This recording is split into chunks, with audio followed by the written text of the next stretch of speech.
مگر حج کے جو مناسک ہوتے ہیں، حج گزر گیا، حج چلا گیا، حج کے دن چلے گئے، تو وہ بڑے آپ نے دیکھے ہوں گے سخت سے ہوتے ہیں، یعنی کہ چلنا بھی پڑتا ہے، بھوکا بھی رہنا پڑتا ہے، پیاس بھی لگتی ہے، نیند بھی نہیں آتی ہے، جہاں آدمی ایک گھر میں سوتا ہے وہاں 100 کو سونا پڑتا ہے. تو پریکٹیکلی کچھ چیزیں آپ نے بہت ساری سیکھی ہوں گی، دیکھی ہوں گی کہ کچھ اور ہوتا ہے حج. اللہ تعالیٰ نے اس کے بعد آپ نے دیکھا ہوگا کہ کچھ تو ہے ان پہاڑوں کے درمیان جہاں پہ 1,24,000 پیغمبروں کو بلایا، بعض کی قبریں وہیں بن چکی، اور بابا آدم کی توبہ بھی وہاں قبول، اور محمد رسول اللہ صلی اللہ علیہ وسلم کی دعا بھی وہاں قبول. کچھ تو اللہ نے رکھا تھا. ہمیں اس دور میں اللہ نے وسعت دی. اللہ تعالیٰ نے جو مطلب دماغ اس میں ترون کہ آپ بھائی حج کے لیے نکل جائیں. ہم نکل آئے حج کے لیے. ہم نے سارے یہ مناسب جو تھے، حج کے ارکان تھے، واجبات تھے، ان کے ہم نے پورے کیے اللہ کے فضل سے. سب سے بڑی نعمت آپ لوگوں کو، سب سے بڑی نعمت یہ کہ لاکھوں لاکھوں شکر کرو کہ ہم میں سے کوئی اتنا شدت بیمار نہیں پڑا جس کی وجہ سے حج منسوخ ہو جائے. یہ کتنا بڑا فضل ہے اللہ نے فضل کیا. بڑھاپا تھا، تھکاوٹ تھی، صحت نہیں تھی، جسم نہیں دے رہا تھا، اللہ چلا رہا. کتنی 80 سال والا بزرگ بھی پیدل چل رہا تھا. تو اللہ نے یہ ہمارے اوپر بہت بڑا احسان اور فضل کیا. یہ معمولی بات نہیں ہے، اللہ کی قسم یہ معمولی بات نہیں ہے کہ حج کی سعادت نصیب کی. حج کی قبولیت کی 3 علامتیں. ایک علامت رسول اللہ صلی اللہ علیہ وسلم نے ارشاد فرمایا، جب کوئی عمل قبول ہوتا ہے تو اس عمل کی بار بار اللہ توفیق دیتا ہے. یہ اک نماز قبول آسان دویمی ہنچ توفیق ملا، دوسری کی توفیق ملتی. جب ایک عمل قبول ہوتا ہے تو دوسرے کی توفیق ملتی ہے. اللہ تعالیٰ ہمیں بھی توفیق دے بار بار کرنے کی. آمین. نمبر 2، حج قبول ہونے کی دوسری علامت یہ ہے کہ انسان کی زندگی تبدیل ہو جاتی ہے. انسان بہت سوچتا ہے اس کے بعد. اگر مجھ بھی ایک پٹ کر میں منصرات یا خواہش کرنے، یہ اچھی علامت ہے، بری علامت نہیں ہے. بعض مرتبہ ہم یہ سوچتے ہیں کہ یہ علامت بری ہو جاتی ہے. یہ بری علامت نہیں ہے، یہ اچھی علامت ہے. جو یہ ہوتا ہے کیا کہتے ہیں، اس کے چینج آتے ہیں، اس کے اوپر غور و فکر کرتا ہے آدمی کہ نہیں اگر میں ایسا کروں گا تو میرا حج بدنام ہو جائے گا. تو یہ بہت بڑی اللہ کا فضل ہوتا ہے. اللہ تعالیٰ قبول کرے. 12، ہمیں کل جانا ہے مدینہ المنورہ، اور مدینہ المنورہ کی 3 چیزیں عرض کر کے آپ کو 3:15 نماز کے لیے نکلنا، آپ روانہ ہو جائیں. کل آج رات کو ٹائم آئے گا، 10 بجے آئے گا، 11 بجے آئے گا، 12 بجے آئے گا، تو آپ کو کم سے کم پیکنگ کر کے سارا سامان اپنا تیار رکھنا ہے. اپنا سامان، اپنے کپڑے، اپنا چارجر سارا نکال کے کل مدینہ المنورہ کے لیے روانہ ہونے کے لیے آپ کو ذہنی اعتبار پریکٹیکلی تیار رہنا ہے. گاڑی چاہے 10 بجے لگے، 11 بجے لگے، 12 بجے لگے، مگر ہمیں تیار رہنا ہے. رات کو ہی سامان رکھے، ٹھیک، سارا سامان پیک لیے، کپڑے وپڑے جو بھی ہیں. نمبر 2، اگر کسی کا طواف الوداع رہ گیا وہ رات کو جائے، عشاء کے بعد کرے، تہجد کے وقت کرے، اس سے پہلے کرے، جب اس کی مرضی وہ کر لے طواف الوداع. کیونکہ یہ طواف الوداع حج کا آخری ارکان ہے، یعنی کہ جز واجب میں سے. اس کے بغیر مکمل ہوتا حج نہیں ہے. طواف الوداع کا معنی یہ ہوتا ہے کہ اے اللہ میں یہ طواف کر رہا ہوں، اگر مجھے توفیق نہ ملی دوسرا طواف کرنے کی تو میں اسی کی نیت واجب کرتا ہوں. اگر مجھے توفیق مل گئی تو پھر میں دوسرا طواف نہیں کروں. یہ طواف الوداع یہ کر لیں آپ لوگ کیونکہ ضروری ہے. ہاں میرا ارادہ ہے اگر آپ لوگ کھانے سے فارغ ہو کے 1 گھنٹہ میرے ساتھ دینا چاہتے ہو تو میں آپ کو اپنے ساتھ طواف کرانا چاہتا ہوں. کیوں؟ تھوڑی سی اکٹھے دعا مانگیں گے. کسی بزرگ کی وجہ سے، کسی جوان کی وجہ سے، کسی معصومیت کی وجہ سے یہ ساری عبادت کا گشتابہ ہوتا ہے. طواف الوداع. اس وقت ہو سکتا ہے کسی کا یہ طواف ہی تو کرنا ہے نا 7 چکر اور کرنے ہیں اوپر, نیچے آرام کے بغیر چھوڑیں گے نہیں, اس لیے ہم کام کریں گے اوپر جو پریکٹیکلی تیار ہو ذہنی اعتبار تو وہ آئے انشاءاللہ. عشاء کے پڑھ کے ہم ٹھیک یہاں سے نکلیں گے 11 بجے یا 11:30, نیند کو تھوڑی رات بجے گی تو نکل جائیں گے آرام سے جمع ہو کے. ہم طواف کر کے اللہ کی منت و زاری کریں گے, ٹھیک ہے نا. ہم نے کعبہ میں دعا اجتماعی نہیں مانگی ہے, اس مانگو دعا اللہ تعالیٰ سے کرو, زار پر منت زاری کریں گے اللہ تعالیٰ کی. نکلتے سمے اللہ ہمیں قبول کر دے. اس کے بعد ہم مدینۃ المنورہ جا رہے ہیں, اس کا بیان آپ کو گاڑی میں بھی آئے گا انشاءاللہ, ترتیب بھی آئے گی. یہاں آپ الگ ماحول دیکھو گے, وہاں آپ الگ ماحول دیکھو گے. وہاں فلسفہ ہی الگ ہے, چرچا ہی الگ ہے. جو لوگ گئے ہیں ان کو تو پتہ ہے, جو نہیں گئے ان کے لیے بھی کہ وہ 2 لفظوں میں اگر مدینہ کی تاریخ کوئی پڑھے, مدینہ کی نچوڑ کوئی جاننا چاہے, علم کی نچوڑ کوئی جاننا چاہے, ساری چیزوں کا مطلب کوئی کہ اگر مجھے مدینہ متعلق درس تو میں 40 سال نہیں, 40 منٹ نہیں, 40 سیکنڈ نہیں, 40 سال میں ایک لفظ دوں گا. مدینہ نام ہے میرے عزیزو ادب کا, بادب بانصیب, بے ادب بد نصیب. جو مدینہ میں ادب پا گیا وہ نصیب پا گیا, جو مدینہ میں ادب نہیں پا گیا وہ بد نصیب ہو گیا. کیونکہ قرآن پاک میں مدینۃ المنورہ کے متعلق جو احادیث بھی آئی وہ بھی ہے, وَلَوْ أَنَّهُمْ إِذْ ظَلَمُوا أَنفُسَهُمْ جَاءُوكَ فَاسْتَغْفِرُوا اللَّهَ. یا رسول اللہ صلی اللہ علیہ وسلم تۄہہِ نِش یُس بتحقیق نفر چھِ یِوان پننٮ۪ن نفسن پٮ۪ٹھ ظلم کٔرِتھ, یعنی کہ اپنے گناہوں سے امبارہ لے کے آ کے آپ کے پاس آ رہا ہے, جاؤ فاستغفر اللہ, پھر آپ کے سامنے سے اللہ سے معافی مانگ رہا ہے. فاستغفر اللہ, تب ہو گیا توبہ, اور پھر اللہ ہو گیا اللہ کے سامنے معافی مانگ.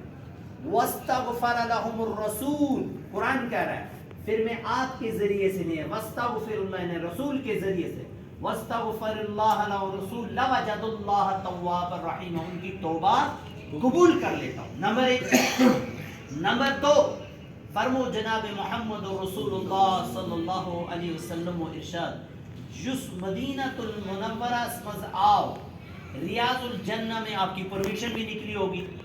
17 کو عورتیں ہیں اور 16 کو مرد ہیں. میں لے کے دونوں گروپوں کو خود جاؤں گا ساتھ, آپ بے فکر رہیں, کیونکہ شاید مجھے لگتا ہے مسجد میں بیٹھے ہو, سچ کہنا گائیڈ لائن میں ابھی تک آپ کو کوئی دقت میں نے آنی نہیں دی ہے, یعنی کس طرح کرنا ہے کس طرح نہیں کرنا ہے, نہ مسائل میں الجھن نے دیا. جس کو جو کرنا تھا الحمدللہ, ہم سارے ایک ہی ہیں, ہم کہاں ایک الگ الگ ہے. خون نکال کے دیکھو الگ الگ نہیں ہو سکتا, اس لیے کیا مسائل میں جھٹے ہی نہیں. تو ہمارا ابھی تک کا جو سفر رہا خوبصورت رہا, اللہ کرے آئندہ بھی خوبصورت. تو وہاں پہ جب ہم جائیں گے تو انشاءاللہ اکٹھے جائیں گے, اور وہاں کے متعلق جو حدیث ہے نا وہ بہت پیاری حدیث ہے, اور اگر چاہو گے تو اپنے اوپر واجب کرا لو گے, نہیں چاہو گے تو پھر تو ابو طالب اور ابو جہل بھی ان کے ہاتھ سے محروم گیا ہے. یہ بات بڑی بات کہہ رہا ہوں میں. ابو طالب ابو جہل یہاں پہ تھے. ابو طالب خادم بھی رہا, وارث بھی رہا, تجارت بھی سکھائی, سفر بھی کرائے, سایہ بھی بنا, سب کچھ بنا, مگر جب ادب کا مقام آیا مانن زانن کا تو وہاں سے وہ بھی محروم کرے. یہی بات ہے نا, مطلب رسول اللہ صلی اللہ علیہ وسلم کے جو کلمے گو ہونا تھا وہ کلمے گو, ادب کا مقام, باقی ساری چیزیں مل گئی, مگر جو چیز ملنی تھی وہ ملی نہیں, یعنی کلمہ نصیب نہ ہوا.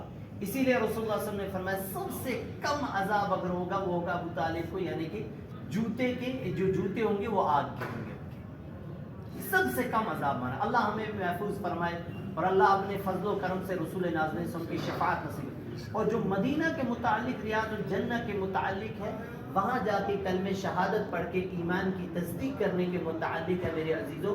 وہ یہ ہے کہ جب وہاں ہم کلمہ تصدیق کر لیں گے تو اللہ کے نبی نے فرمایا جو میرے پاس آیا پھر اس نے ایمان کی گواہی دی, میری شفاعت اس کے اوپر واجب ہو. یہ کتنی بڑی بات ہے. حضور نے فرمایا میری شفاعت اس کے اوپر واجب ہوگی. اس لیے اللہ کا شکر ادا کریں گے ہم انشاءاللہ. تو پوری کوشش کریں گے, وہاں پہ بھی ساری زیارتیں مقدس وغیرہ میں دکھاؤں گے انشاءاللہ. یہاں پہ بھی رہی کوئی نہیں ہے ایسی زیارت جو ہو تاریخ میں پھر دکھائی نہ ہو یا بتائی نہ ہو، الحمدللہ دکھائی ہے. یہاں سے آپ نکلتے ہو تو یہی ہے وہ مقام شعبہ عامر کا، یا جہاں بسیں لگتی تھی. اس کے اس سائڈ میں جو رسول اللہ صلی اللہ علیہ وسلم کا قبیلہ رہتا، جہاں وہ لائبریری آپ دیکھتے ہوں گے نا جاتے آتے، اور تو وہ ساری دیکھی بھی ہیں. تو اس اعتبار سے آپ اپنا سامان، اپنی روحانیت، اپنی جسمانیت کو فٹ رکھ کے سارے کو رات کو کلیئر رکھیں گے.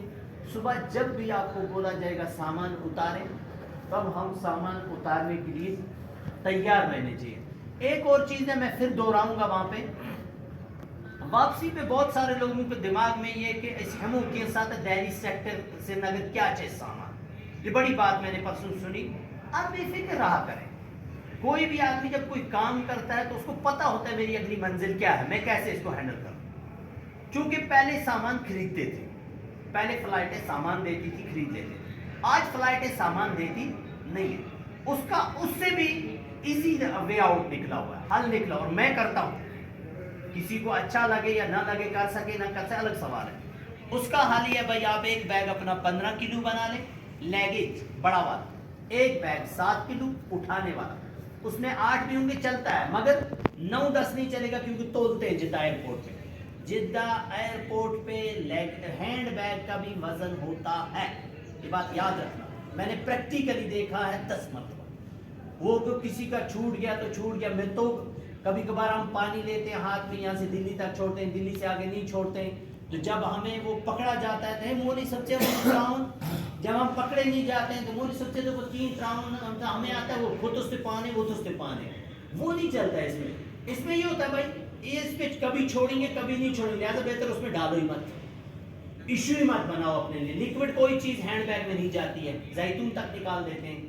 تو اس لیے کیا کرنا ہے اس کا کہ آپ لیگیج کا 15 کلو ایک، اس کے بعد 22 کلو ایک. کتنا؟ کس کلو آئی نا زتو کلو، زتو 15 کچ گئے 17 تو 7 کچ گئے ہاں 32 کلو. ام خود چا کنس نیون زیادہ، اگر ام خود زیادہ کیا نیون تو میں منزل بکٹا. اس کا کیا حل ہوگا؟ جب آپ دلی پہنچیں گے 15 والا بھی آپ کے ہاتھ میں جائے گا، 7 والا بھی آپ کے ہاتھ میں. آتما رکائے گا پلس 5 زمزم سچ فری. ٹھیک ہے ہاں بالکل چھوڑتے ہیں. اور وہ تو مطلب ان کو میں نے کل بھی بولا ہے، اس کی ریکویسٹ بھی ڈالنی پڑتی ہے. وہ فری چھوڑتے نہیں، چھوڑا اس کی ذمہ داری بھی میں لوں گا انشاءاللہ، پہنچا کے دوں گا انشاءاللہ. موت نے چھوڑا میں پہنچا کے دوں گا. میں آپ سے وعدہ کر رہا ہوں مکہ میں کس طرح پہنچاؤں، میرا ہیڈک ہے. جو دوسرا 22 کلو سامان ہے آپ کا، اس کو آپ دلی ایئرپورٹ پہ ہی میرے حوالے کریں گے. وہاں اس کے اوپر نام، ایڈریس مارک سے لکھ کے رکھیں گے آپ. وہ میں کرتا ہوں کوریئر والے کے حوالے. کوریئر والا لیتا ہے 1 کلو کا 60 روپیہ. وہ آپ کا عباس صاحب پے کر دے گا. آپ سری نگر مجھے کال کر دینا دوسرے ہی دن، آپ جس دن پہنچ رہے ہیں نا، یا اس دن شام کو، ورنہ دوسرے دن آپ صبح 10-11 بجے مائسوما سے یا کرا نگر سے سامان اٹھا سکتے. آپ پیو نا لال راؤنڈ کے، ماں پیو لال راؤنڈ ایئرپورٹ سے ہی کوریئر آپ کا آئے گا بندہ اٹھانے کے لیے. وہ جو ہی ہم ایگزٹ کریں گے وہ آئے گا لے جائے گا. اس کے بعد میری ذمہ داری، دوسرے کسی کی نہیں ہے. انہیں عباس صاحب کی ذمہ داری، مولوی رفیق کی ذمہ داری اگر موت نے زندہ رکھا، صرف پیک ہو، تولا ہوا ہو، نام لکھا ہوا ہو، پورا ہو اس کا. تو آپ کو اس میں کیا دقت ہے؟ نہ پیو تلو نہ پیو تراؤن. اتنا ہم خود بہتر، اتنا ہم خود بہتر نہیں، کسی کو نہیں بنے، وہ خود بھری پانون چھے تقریباً 34 کلو چھے یہ پہ دلی 34 پہ 50 کلو. میں نے وہی بات اسی لیے سمجھائی تھی ہم لوگ. بحرین جہاز اسکور میں عرض دہلی تنچ 45 کلو دہلی تک.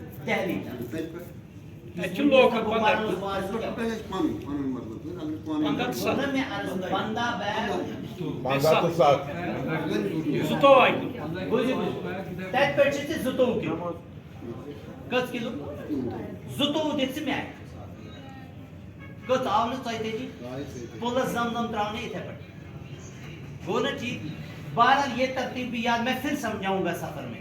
کیا کچھ ہے وہاں سامان، پھر وہ کہتا ہے کہ بہما بگ بہن پکڑ. آج ایزی ہے، آپ لے سکتے ہو.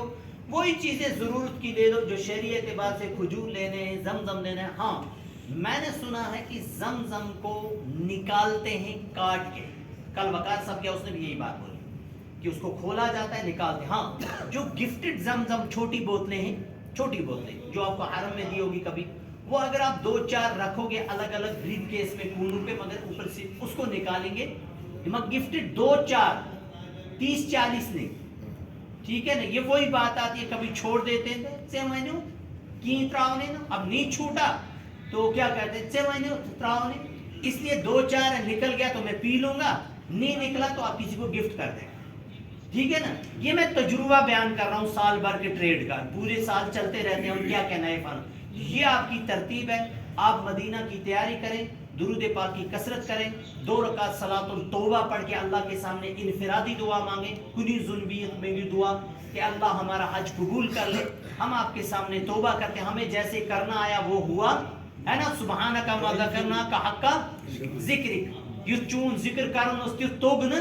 سبحانک ما شکرنا کا حق کا سبحان اللہ العبدی الابد، جیسا تیرا شکر کرنا ویسا ہمیں آیا.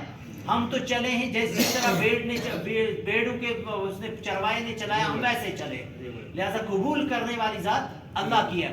تو لہذا مدینہ المنورہ کی تیاری کریں. کل ہم روانہ ہو رہے ہیں انشاءاللہ. سامان پیک رکھنا، رات کو اطلاع مل جائے گی، رات کو نہ ملی تو صبح مل جائے گی آپ کو اطلاع. آپ بے فکر رہیں، یہ ساری ترتیبیں آپ کو سفر میں رہیں گی. میں بھی ساتھ ہوں انشاءاللہ. جدہ ایئرپورٹ آئل لینے